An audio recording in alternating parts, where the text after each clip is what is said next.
بسم اللہ الرحمن الرحیم۔ اسلام نے نماز کے جو اوقات بتائے ہیں وہ بڑے اہم ہیں۔ نماز اسی وقت کے اندر پڑھنا چاہیے جو اس کا وقت مقرر کیا گیا ہے۔ مثلا ظہر اثر کا وقت ہے زوال سے لے کر مغرب تک، غروب آفتاب تک، تو ظہر اثر کی نماز اسی وقت کے اندر پڑھنا ضروری ہے۔ اگر کوئی شخص اس وقت کے اندر نماز نہیں پڑھتا اور یہ سمجھ کر نہیں پڑھتا کہ بھائی اگر نماز وقت کے اندر نہیں پڑھ پائیں گے تو کوئی حرج نہیں، قضا کر لیں گے، قضا کر کے بھی تو نماز پڑھی جاتی ہے۔ بلکہ کچھ لوگوں کا خیال تو یہ ہے کہ قضا نماز آخر رکھی ہی کیوں گئی ہے، اسی وجہ سے کہ وقت میں نہ پڑھیں تو بعد میں پڑھ لیں۔ یہ ذہن میں رہے کہ وقت کے اندر اگر انسان نماز نہیں پڑھتا ہے تو وہ گناہ گار ہو گیا، پروردگار کے ہاں عذاب کا مستحق بن گیا۔ یہ الگ بات ہے کہ پروردگار اسے معاف کر دے، جو قضا نماز اس کو پڑھنی ہے یہ ایک طرح کا جرمانہ ہے۔ ایسا نہیں ہے کہ جو وقت میں نہیں پڑھ سکے تھے تو اب اس کی جگہ ہم قضا نماز پڑھ رہے ہیں تو بس ہم نے اپنے فریضے کو ادا کر دیا۔ نہیں، فریضے کو ادا نہیں کیا، فریضہ تو ادا کرنا چاہیے تھا وقت کے اندر۔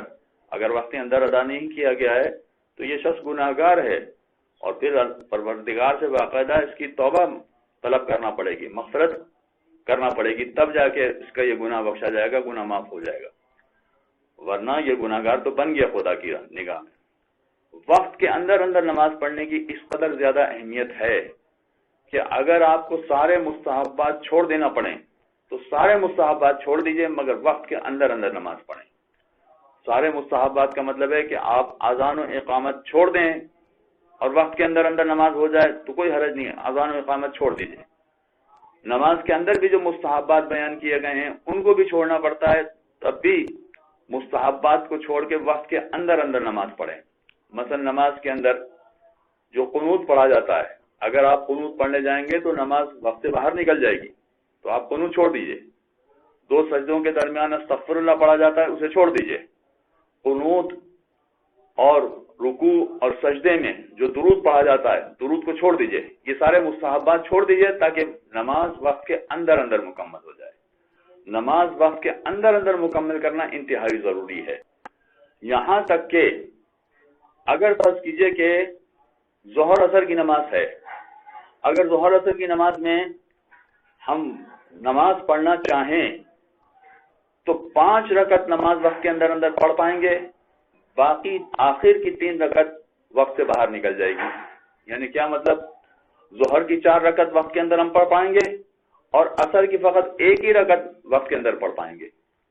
اگر ہم سارے مستحبات کو چھوڑ دیتے ہیں، باقی جو اہم چیزیں ہیں وہ چھوڑ دیتے ہیں، فقط واجبات کی طرف توجہ رکھتے ہیں اور واجبات ادا کرنے کے بعد نماز مکمل کرنا چاہیں، تب بھی ہم وقت کے اندر 5 رکعت نماز ادا کر پائیں گے، باقی 3 رکعت وقت کے اندر نکل جائے گی۔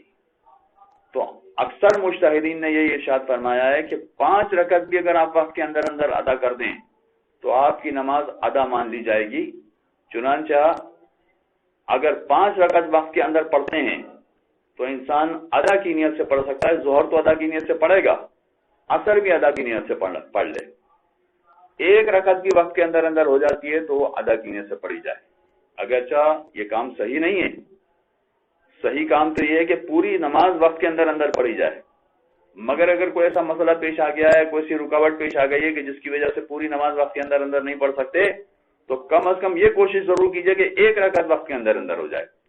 فجر میں انسان سوتا رہتا ہے، فرض کیجئے کہ فجر کی 2 رکعت میں سے 1 رکعت فقط وقت کے اندر آ جائے گی، تو جلدی وضو کر کے، جلدی طہارت حاصل کر کے اور فقط واجبات انجام دے کے کم از کم 1 رکعت وقت کے اندر پڑھ لیں تاکہ یہ نماز ادا مانی جائے، قضا نہ مانی جائے۔ اگر قضا ہو جائے گی تو انسان مجرم بن جائے گا، سزا کا مستحق بن جائے گا۔ تو اگر انسان کے بس میں ہے تو پوری نماز وقت کے اندر پڑھے، اگر بس میں نہیں ہے تو کم از کم 1 رکعت یہ وقت کے اندر پڑھے۔ یہاں تک مجتہدین بیان فرماتے ہیں کہ اگر وقت کے اندر آپ نماز پڑھنے جائیں تو وضو کرنے میں، اور جو فجر میں مسئلہ ہوتا ہے غسل کرنے کا، آپ غسل کریں گے تو وقت کے اندر نماز نہیں پڑھ پائیں گے، یہاں تک کہ وضو کریں گے تو وقت کے اندر نماز نہیں پڑھ پائیں گے۔ تو مجتہدین فرماتے ہیں کہ پھر آپ وضو چھوڑ دیجئے، وضو کے بدلے میں تیمم کر لیجئے، مگر نماز وقت کے اندر پڑھیں۔ غسل کرنے جائیں گے تو نماز وقت کے اندر نہیں پڑھ پائیں گے. کہتے ہیں غسل چھوڑ دیجئے, غسل کے بدلے تیمم کر لیجئے, مگر نماز وقت کے اندر اندر پڑھیں, وقت سے قضا نہ کریں نماز کو. اور بہت ساری چیزیں جلدی جلدی نماز پڑھنے میں جو واجب بھی ہیں ان کو بھی معاف کر دیا گیا ہے. مثلا فرض کیجئے کہ فجر کی 2 رکعت ہے, سورہ حمد پڑھنے کے بعد دوسرا سورہ پڑھنا پڑے گا, لیکن اگر آپ دوسرا سورہ پڑھنے جائیں گے تو نماز وقت سے باہر نکل جائے گی. تو کہتے ہیں دوسرا سورہ چھوڑ دیجئے, دوسرا سورہ چھوڑیں مگر نماز وقت کے اندر اندر پڑھیں. اسی طرح سے رکوع میں سبحان ربی العظیم و بحمدہ پورا کہنا چاہیے, یہ واجب ہے, لیکن اگر آپ پورا کہنے جائیں گے تو ایسی صورت میں نماز وقت سے باہر نکل جائے گی. تو کہتے ہیں آپ چھوڑ دیجئے, فقط سبحان اللہ کہہ کے رکوع کر کے اٹھ جائیے اور جلدی جلدی نماز کو مکمل کریے. تو ایسا نہیں ہے کہ مستحبات چھوڑ کے نماز کو وقت کے اندر پڑھنا ہے, بلکہ کچھ واجبات کو بھی چھوڑ دینے کا حکم ہے کہ واجبات کو بھی چھوڑ دیجئے مگر وقت کے اندر اندر نماز پڑھیں. یہ اس قدر زیادہ اہم ہے کہ باقاعدہ مجتہدین نے اس سلسلے میں کئی مسائل ترتیب دیے ہیں اور کئی مسائل لکھے ہیں. چنانچہ وقت کے اندر اندر نماز پڑھنا یہ سب سے زیادہ اہمیت کا حامل ہے. صلی اللہ